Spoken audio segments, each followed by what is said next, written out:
Hello students, I hope everybody is fine at home and having a good healthy life along with your parents and doing your studies well.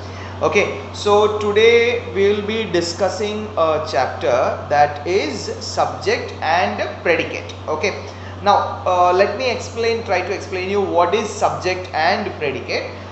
A sentence that you get, or any sentence, a complete sentence can be divided into two parts, that is subject and predicate. Okay, what is a subject? That is, in a sentence, if we are talking about something or somebody, that sentence is speaking about whom or what, that is called the subject. Okay, now if we are talking about the school and if we are telling the school is working, so here we are talking about the school is the subject. That first part of that sentence about which the sentence is told, that is called the subject. Okay, now let us look at some example. Varsha is a good student. So this sentence is being told about Varsha. Okay, we are talking about Varsha, and so Varsha is the subject of the sentence. Okay, students, now let us try to understand what is predicate. Predicate is, we know what is the subject. What is told about the subject or what is spoken about the subject, that is called the predicate. Okay, what the subject is there, what are we talking about the subject, that is called the predicate. Okay, now for example, Deepak has gone to the market. So this sentence is about Deepak. So Deepak is the subject.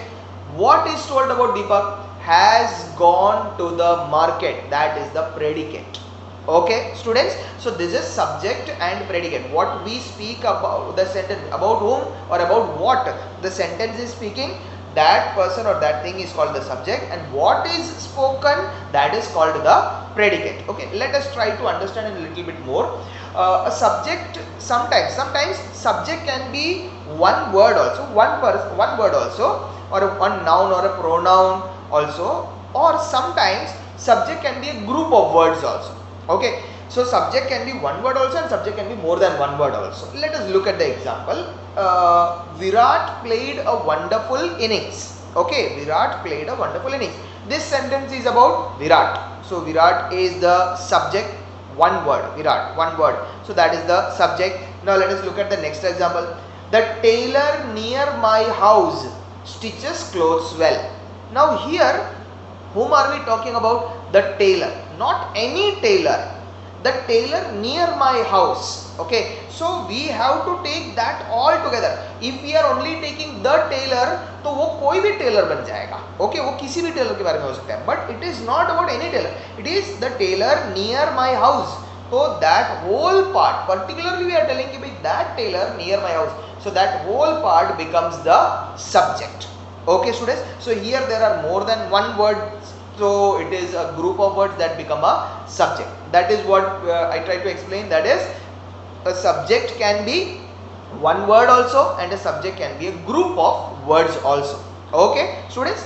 Then generally what we need to understand, another thing we need to understand is, generally what happens is subject is in the beginning of the sentence. Okay, in the starting of the sentence, in the beginning of the sentence. Sometimes in some sentences subjects can be later on also. Okay, that is, if in interrogative sentence the sentence does not start with a subject, it starts with the interrogative word, subject comes later on. Okay, so in this way generally what happens is the subject is in the beginning of the sentence, but it is not always like that. Sometimes subject can come maybe later on also, not in the beginning, maybe afterwards also. Okay, next, now we are going to talk about imperative sentence.